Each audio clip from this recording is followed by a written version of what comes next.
Saya dari persidangan tadi yang bisa saya simpulkan, yang pertama, pelapor tidak berbeli di platform resmi.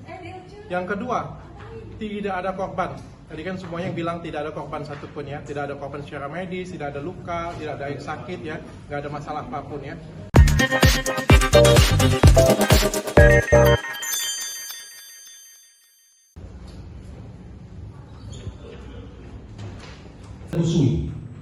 Saya masih ada videonya Pak, yang bilang tidak ada efek samping apapun. Iya, berarti kayak gitu. Beli karena ya aku nggak ada waktu aja untuk keluar. Waktu itu yang saudara dengar, ya? Terima kasih teman-teman. Tadi kami sudah diberikan kesempatan oleh majelis hakim untuk bertanya. Sudah juga tadi berkomunikasi dengan JPU. Jadi semua ini kami lihat ini positif mencari fakta hukum yang sebenarnya. Jadi ini yang ingin disampaikan. Jadi kami hadir di sini untuk mencari fakta dan kebenaran yang sebenarnya. Nah, yang hari ini kami temukan banyak kebenaran formil yang baru dan terlihat. Contohnya bahwa surat kuasa dari Doktif ke lawyernya ini adalah menguasakan untuk melaporkan korporasi CV Athena. Jadi bukan untuk melaporkan dokter secara pribadi. Ini yang penting nih. Jadi surat kuasanya ini ternyata secara formilnya itu diberikan untuk melaporkan CV Athena gitu, atau pimpinannya seperti itu yang mewakilinya. Tapi ternyata di dalam LP-nya itu yang tadi disampaikan bahwa dalam lidik sudah menuju ke pribadi dokter.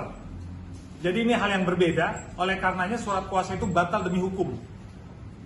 Kenapa? Karena yang ditugaskan adalah melaporkan perusahaan, ternyata yang dilaporkan adalah perorangan.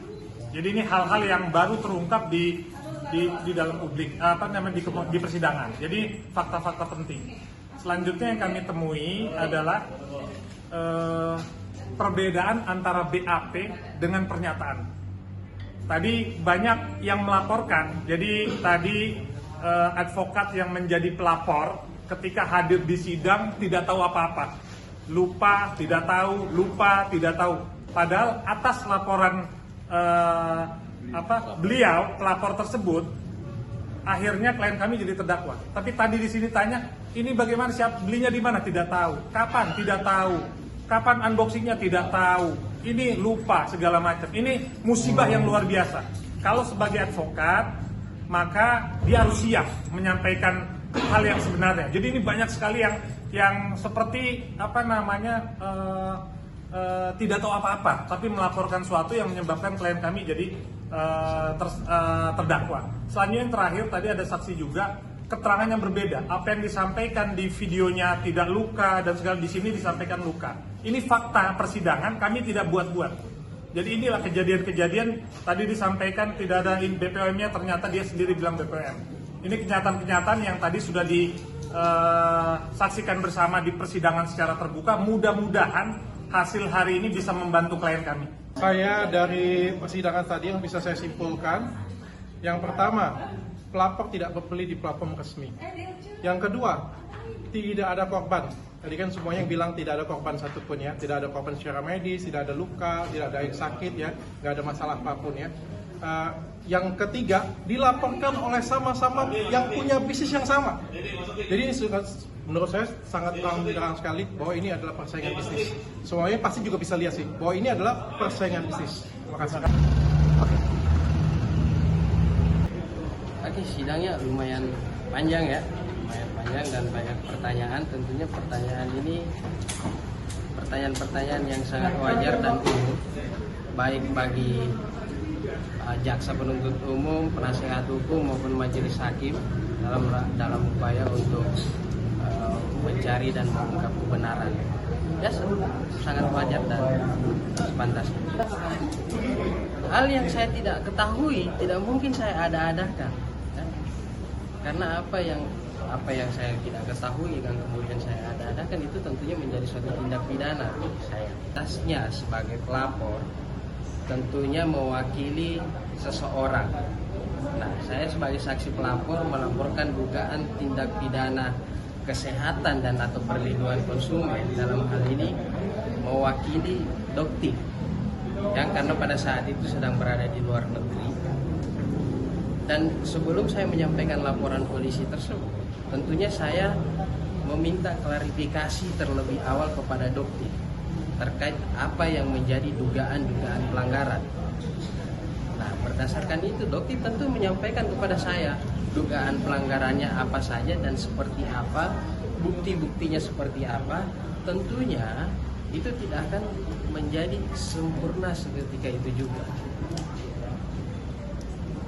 atau bisa disebut dugaan tindak pidananya langsung terbukti kuat pada saat itu juga. Tentu tidak, sehingga itu masih menjadi sikapnya ibaratnya pada saat itu masih sebatas asumsi dan dugaan.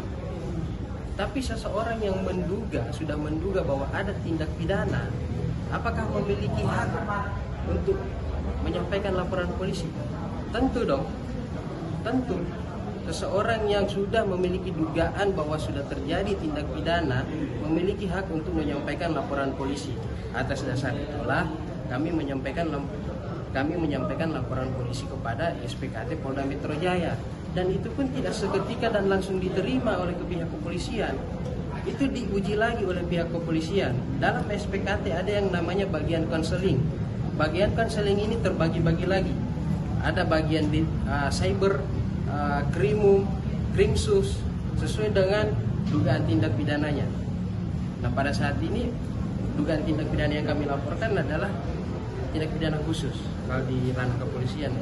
Nah, kami konseling dengan bagian krimsus. Kami jelaskan duduk perkaranya, bukti-bukti awal. Ini saya sebut bukti permulaan atau bukti awalnya seperti apa. Kami sajikan, kami paparkan sama mereka. Mereka lah yang merumuskan seperti apa pasal persangkaan yang dipergunakan. Nah, itulah kemudian jadi suatu laporan polisi. Dan tidak hanya sebatas itu, masuklah yang namanya penyelidikan. Penyelidikan dulu untuk mencari tahu apakah benar ada pidana atau tidak. Nah, ternyata seiring berjalannya waktu kan terbukti dari penyelidikan ditingkatkan statusnya menjadi penyidikan. Penyidikan ini untuk apa tujuannya? Untuk mencari tahu siapa pelakunya. Dan sampailah kita pada saat ini persidangan. Tips sih, sebenarnya semenjak dari Daniel Salmon sama si WT itu juga aku masih pakai skincare-nya yang Wetometo yang skincare muka itu, yang basic skincare yang toner, krim gitu aku masih pakai sampai sisa 2 box terakhir aku stop karena aku merasa nggak ada perubahan, nggak jadi cerah, nggak jadi apa, fleknya hilang, biasa aja. Tidak ada hasilnya perubahan. Dari Februari itu sampai pas viral kasus itu aku masih pakai kan. Mungkin sampai November Desember lah kalau bisa dibilang. Yang untuk Daniel Salmon itu tadi aku bilang sih, dia perih gitu, perih, paginya korengan. Kalau yang WT ya muntah. Kalau yang di berdarah-darah tuh kayak darah yang seperti Daniel Salmon di klinik. Yang aku maksud tuh ya aku nggak tahu ya itu, aku masih bilang itu darah apa enggak, tapi pokoknya pasti oles aku lap kayak gini pakai kapas tuh perih. Paginya itu bukan beto, kayak koreng kecil-kecil di muka. Kenapa ada hasil tanpa efek samping? Sudah banyak pakai hasil. Ya, sekitar 6 jutaan. 6 jutaan ya. Dalam berapa bulan tuh Mbak pemakaian? Ada 6 bulan. Pembeliannya 1 kali beli itu. Oh, 1 kali beli. Iya, setiap kali dia live. Karena kalau dia live itu emang harganya jadi lebih murah.